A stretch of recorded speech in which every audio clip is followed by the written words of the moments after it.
अस्सलाम वालेकुम dear students. Exercise हमने चैप्टर 1 की स्टार्ट की हुई थी। लास्ट टाइम हमने शॉर्ट क्वेश्चंस सॉल्व किए थे।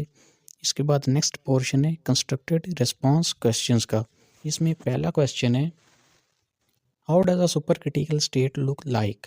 कि सुपर क्रिटिकल स्टेट कैसी दिखती है? सुपर क्रिटिकल स्टेट मैटर की वो स्टेट है जिसमें लिक्विड और गैस दोनों की प्रॉपर्टीज़ मौजूद होती हैं और दिखने में ये एक क्लाउड सा लगता है, जैसे बादल हों।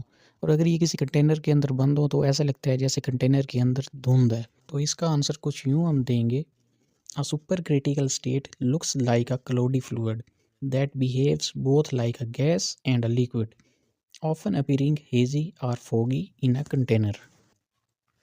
सेकेंड क्वेश्चन है, in what way is plasma created in a fluorescent tube? कि फ्लोरेसेंट ट्यूब के अंदर प्लाज्मा कैसे क्रिएट होता है?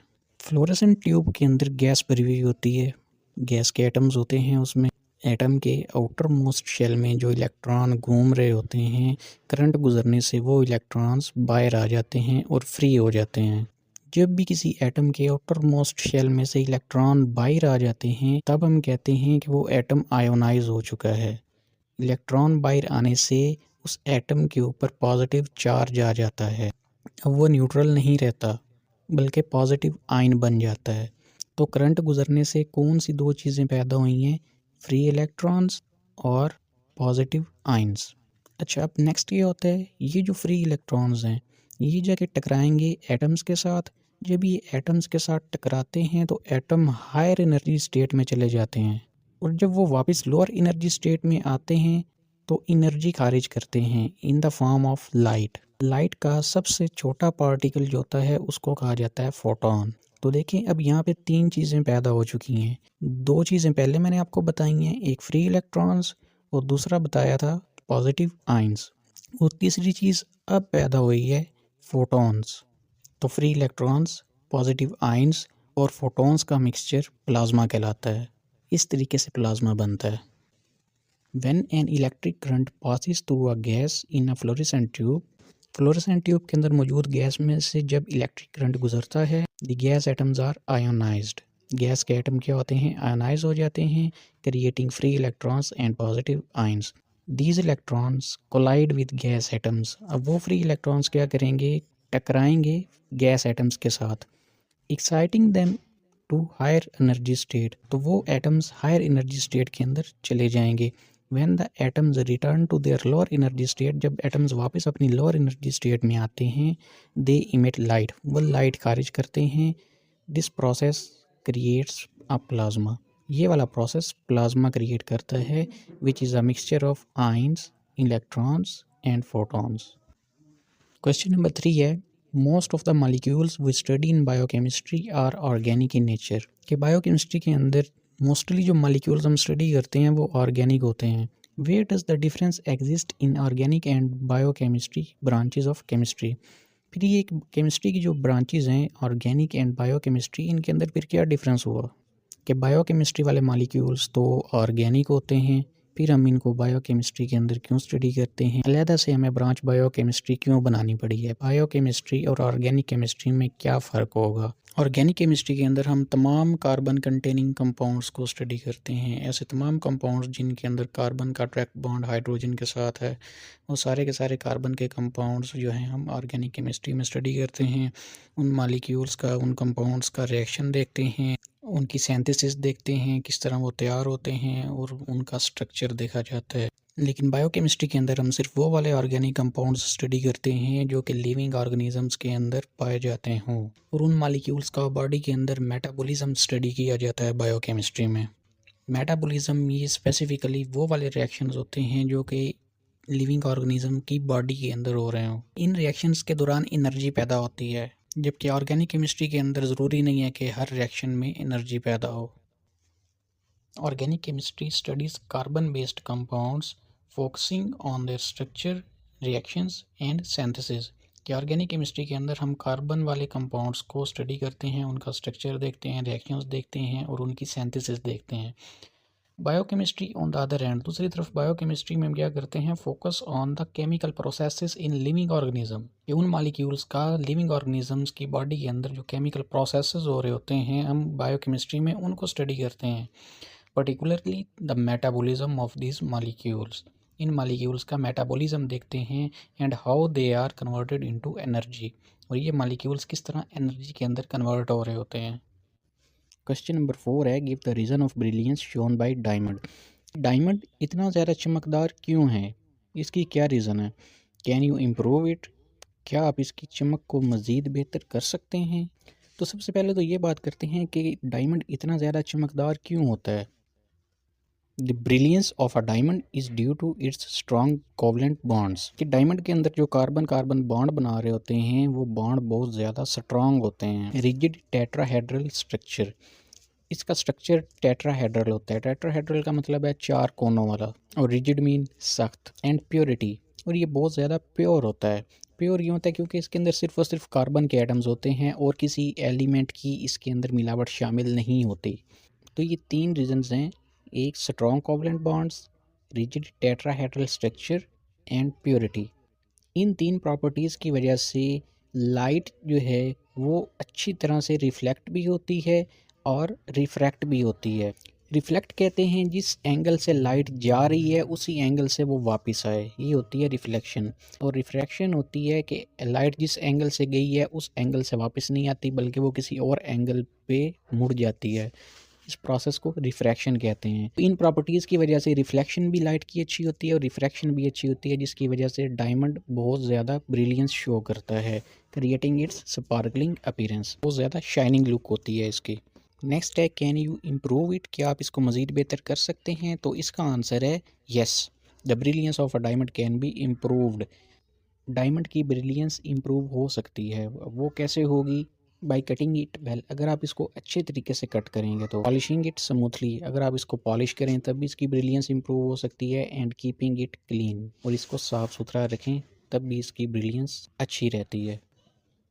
क्वेश्चन नंबर 5 है, explain the dissolution of sodium chloride in water, कि सोडियम क्लोराइड पानी के अंदर किस तरह हल होता है, ये प्रोसेस हमने एक्सप्लेन करना है। इस क्वेश्चन के आंसर की तरफ जाने से पहले हमें वाटर के स्ट्रक्चर को समझना होगा।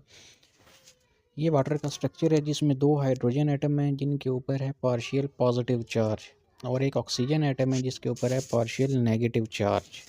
और दूसरी तरफ सोडियम क्लोराइड का स्ट्रक्चर है जिसमें सोडियम के ऊपर पॉजिटिव चार्ज होता है और क्लोरीन के ऊपर नेगेटिव चार्ज होता है। जब सोडियम क्लोराइड को पानी के अंदर डाला जाता है तो पानी के मॉलिक्यूल्स क्या करते हैं, सोडियम आयन और क्लोराइड आयन को सराउंड कर लेते हैं, घेर लेते हैं। अब हाइड्रोजन के ऊपर है पार्शियल पॉजिटिव चार्ज और क्लोराइड आयन के ऊपर है नेगेटिव चार्ज।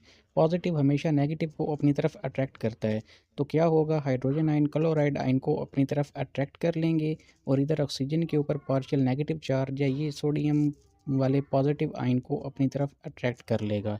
अब ये वाली अट्रैक्शंस इतनी ज़्यादा स्ट्रांग होंगी कि ये वाला आयनिक बॉन्ड को ये ओवरकम कर लेंगी और ये वाला बॉन्ड टूट जाएगा।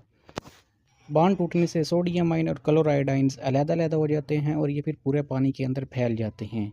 इस तरह सोडियम क्लोराइड का सॉल्यूशन तैयार हो जाता है। तो ये थी dissolution of sodium chloride.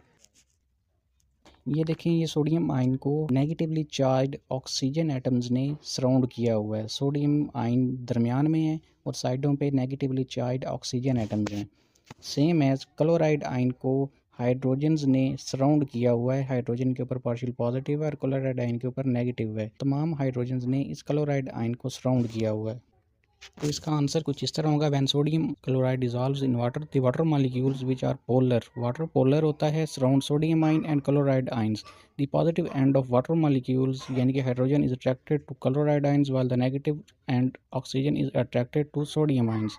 These interactions overcome the ionic bonds in sodium chloride, separating the ions and spreading them throughout the water, resulting in a solution. Next है question number 6. Why do different compounds have different solubilities in water at particular temperature? Different compounds की water के अंदर solubility जो है वो different होती है एक खास टेम्परेचर पे। ऐसा क्यों है, क्यों डिफरेंट कंपाउंड्स की सॉल्युबिलिटी डिफरेंट होती है पानी के अंदर। एक जनरल रूल है सॉल्युबिलिटी का, लाइक डिजॉल्व्स लाइक। इसका मतलब है कि पोलर कंपाउंड्स पोलर सॉल्वेंट्स के अंदर हल होंगे, जबकि non polar compounds non polar solvents के अंदर हल होंगे। पोलर कभी भी नॉन पोलर के अंदर डिज़ोल्व नहीं होता।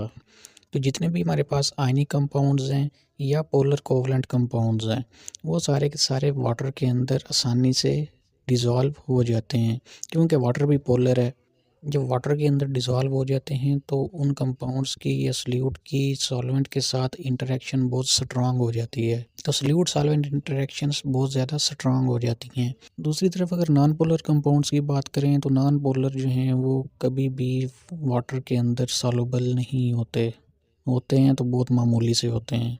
यही वजह है कि वाटर के अंदर तमाम कंपाउंड्स की सॉल्युबिलिटी एक जैसी नहीं होती। Here solubility rule like dissolves like is applied. Polar compounds are dissolved in polar solvents, while non-polar compounds are dissolved in non-polar solvents. As water is polar solvent, so ionic and polar compounds are more soluble in water due to strong solute-solvent interactions, while non-polar covalent compounds show less to no solubility in water. कि या तो solubility बहुत कम होगी या फिर वो बिल्कुल ही insoluble होंगे। क्वेश्चन नंबर 7 है why NaCl sodium chloride can be crystallised from water just like KNO3 potassium nitrate. कि पोटाशियम नाइट्रेट की तरह सोडियम क्लोराइड के भी वाटर के अंदर क्रिस्टल्स बन जाते हैं, वो क्यों बनते हैं? इस तरह पोटाशियम नाइट्रेट वाटर के अंदर अच्छी तरह सॉल्युबल है, सेम एज सोडियम क्लोराइड भी पानी के अंदर अच्छी तरह हल हो जाता है।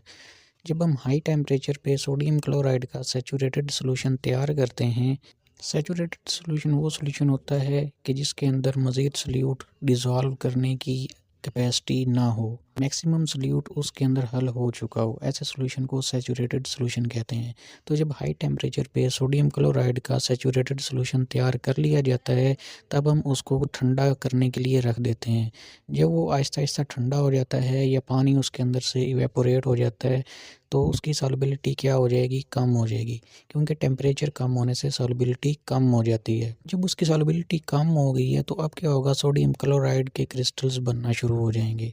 सोडियम आइंस और क्लोराइड आइंस एक दूसरे के करीब आएंगे और वो एक दूसरे के साथ बॉन्ड बना लेंगे। तो इस तरह सोडियम क्लोराइड के क्रिस्टल जो हैं वो दोबारा बन जाएंगे जब सोल्यूशन जो है वो ठंडा हो जाएगा या उसके अंदर से पानी इवेपोरेट हो जाएगा। Sodium chloride can be crystallised from water just like potassium nitrate because both compounds are soluble in water and form saturated solution at high temperature. When the solution is allowed to cool slowly or water evaporates, the ions sodium ion and chloride ion come together, वो एक दूसरे के करीब आते हैं and form solid crystals और वो अपने crystals बना लेते हैं। क्वेश्चन नंबर 8 है why graphite is slippery to touch. Graphite को टच करने से वो स्लिपरी क्यों महसूस होता है? Which property of graphite enables it to be used as lubricant. वो कौन सी खसूसियत है जिसकी वजह से ग्रेफाइट को हम एज अ लुब्रिकेंट यूज़ कर सकते हैं? जितनी भी हमारे पास ऑयली चीज़ें होती हैं हम उनको लुब्रिकेंट कहते हैं। ग्रेफाइट का स्ट्रक्चर क्योंकि मल्टी लेयर्ड होता है, इसके अंदर काफ़ी सारी लेयर्स होती हैं। यहाँ आपको एक रेड कलर की लेयर नज़र आ रही है, उसके नीचे ग्रीन लेयर है, उसके नीचे ब्लू लेयर है। इस तरह बेशुमार लेयर्स होती हैं। हर लेयर दूसरी लेयर के साथ एक वीक बॉन्ड के ज़रिए जुड़ी हुई होती है। फोर्स या बॉन्ड वीक होने की वजह से एक लेयर दूसरी लेयर के ऊपर स्लाइड कर सकती है, फिसल सकती है। इस फिसलने वाली प्रॉपर्टी की वजह से ग्रेफाइट को एज अ लुब्रिकेंट यूज़ किया जाता है। Graphite is slippery. Graphite slippery क्यों है? Because its carbon atoms are arranged in layers. इसके कार्बन एटम्स लेयर्स की शक्ल में अरेंज होते हैं and these layers can slide over each other easily. और एक लेयर दूसरी लेयर के ऊपर आसानी से स्लाइड कर सकती है, फिसल सकती है। किस वजह से? Due to weak forces between them. जिस तरह कार्बन के एटम्स डायमंड के अंदर बहुत स्ट्रॉन्ग बॉन्ड के ज़रिए जुड़े हुए होते हैं, उस जैसी स्ट्रॉन्ग फोर्सेस ग्रेफाइट के अंदर नहीं है, इधर वीक फोर्सेस हैं। This property of layered structure and easy sliding makes graphite an excellent lubricant. तो ये थे हमारे कंस्ट्रक्टेड रेस्पॉन्स क्वेश्चंस। इंशाल्लाह नेक्स्ट हम चैप्टर नंबर 2 स्टार्ट करेंगे। अगर इस चैप्टर के अंदर कोई भी कन्फ्यूजन है किसी किस्म की तो आप कमेंट सेक्शन में पूछ सकते हैं। इंशाल्लाह आपको आपके हर सवाल का जवाब दिया जाएगा। दुआ है कि अल्लाह ताला आपको कामयाब फरमाए। मिलते हैं इंशाल्लाह चैप्टर नंबर 2 के साथ। तब तक टेक केयर। अल्लाह हाफिज़।